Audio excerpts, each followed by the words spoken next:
honest should you be during your exit interview? In 2021, about 40% of US employees were about to quit their jobs. And furthermore, 26% of employees are very likely to quit after the pandemic ends. And because everyone is resigning, I want to talk about exit interviews and namely how honest should you be with your soon-to-be ex-employer. Exit interviews are most common in consulting firms and non-profit organizations, whereas only 20% of exit interviews are conducted in utilities and educational institutions. And before I answer how honest should you be during your exit interview, let me just share more details about how things stand with exit interviews in general. Hey guys, my name is Manchik and welcome to my channel.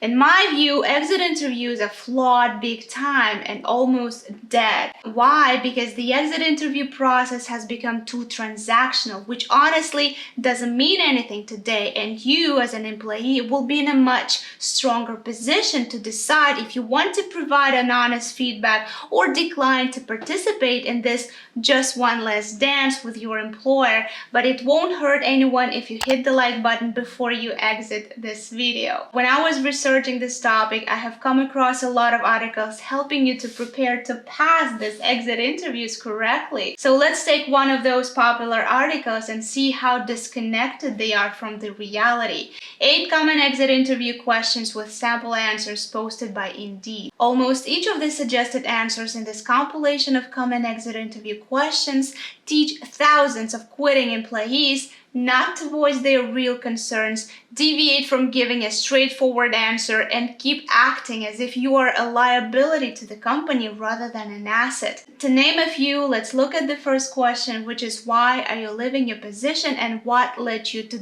the decision to leave, with a sample answer that sounds like this. So I have enjoyed working here and I have learned a lot over the course of my employment. However, I feel like I have accomplished all I can in this role and need something different. While I have learned much at this job and honed my skills and experience, I feel it's time to go in a different direction. And I feel the time is right to expand my experience and strengthen my abilities. Do you know why this is a bad sample answer?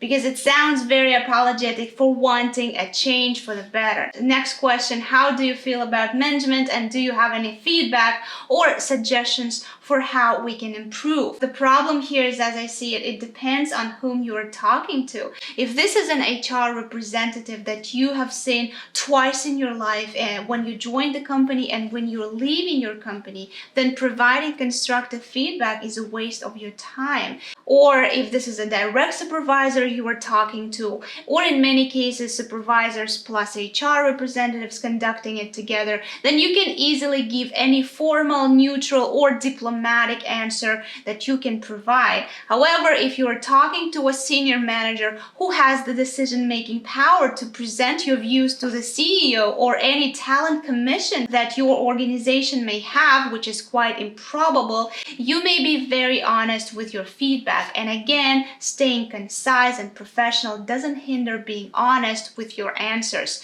And question number 3, and this is the last question for today, that sounds like, was there a time when you felt proud of your work? So out of a million questions to ask, this question is out of touch with reality. If you are asked about what made you feel proud, especially if you worked there for too long. So I don't hold grudge against Indeed.com if those questions are asked by employers commonly. This is just makes the whole exit interview process kind of a joke. And the rest of these questions, like what were your criteria for choosing a new employer, would you consider staying on, won't change anything for you. The problem here is that employers don't care about the employees suddenly. It's just too late and it doesn't make any sense. And by the way, you should never accept a counter offer from your employer if you decided to leave once and forever. If you decided to leave, just leave. There is no need to help your employer to cope with the challenges of the recruitment process at the peak of this great resignation wave and the labor shortage crisis. Just focus on your career instead and your own challenges. So now let's see why exit interviews fail to deliver what they're intended to. So the first reason why exit interviews fail is that during the conversation and obtaining your feedback, it's too late to change your job design, improve your working conditions, improve the environment, and magically improve management's perception of you. The second reason that I think most exit interviews don't work is because questions are deemed to learn if you like the management or not. Would you tell your boss honestly that you disapproved his or her tactics working together when you need a reference?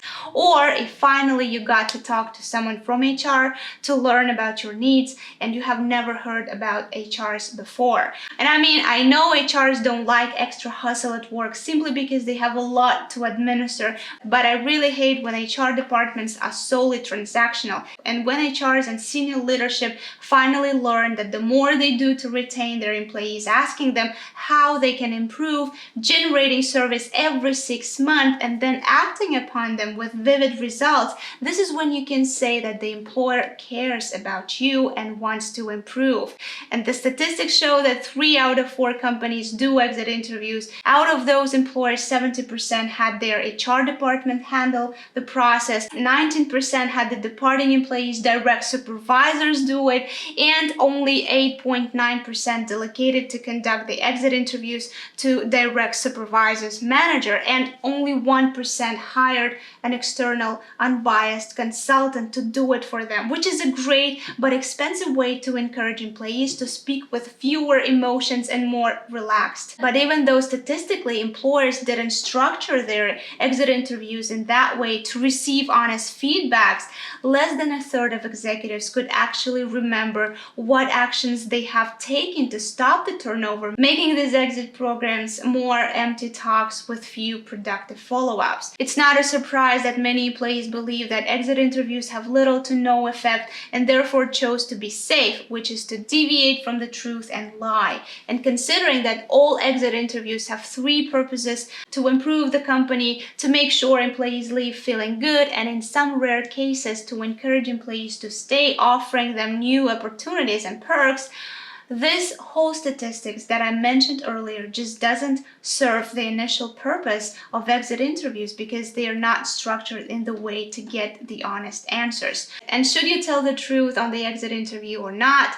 Depending on your professional plans, exit interviews can have absolutely different tones that drive up the conversation. But if you decided to give your feedback, try to be constructive and concise. But unfortunately, too few leaders pay attention to exit interviews, and in many cases, it depends on the corporate culture where you serve. So companies that focus on fostering employees' growth from the day one they stepped into the organization clearly demonstrate that they heavily invest and depend on their internal competitive intelligence army of soldiers, inserting loyalty chips under their skin that can scare away competitors' attempts to feed them bait. And other types of companies rely on thousands of universal soldiers, usually making job entry barriers low with standard industry perks, never bothering to retain their employees because when one goes, another comes. And it's endless cycle to quickly replace one with another. And those employers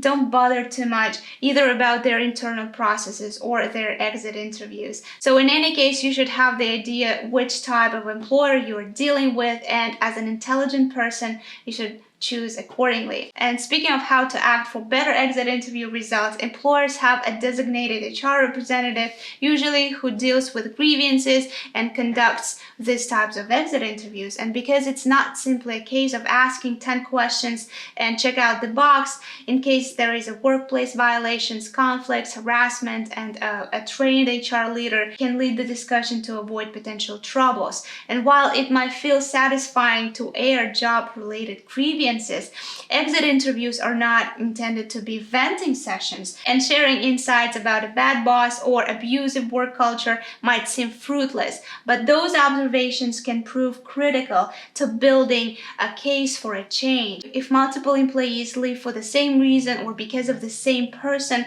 but only one speaks about it, that can make it harder to advocate for change. And for you to know about some general tactics used by companies to provoke an honest conversation, exit interviews are conducted right after you sent a resignation letter. And if exit interviews are scheduled for the last week of your departure, it just says a lot about the company and your employer. And with that said, thank you guys so much for watching till the end. Please subscribe to the channel and like this video. All the useful links are in the description. Thank you guys so much for watching. I'll see you in the next video. Bye.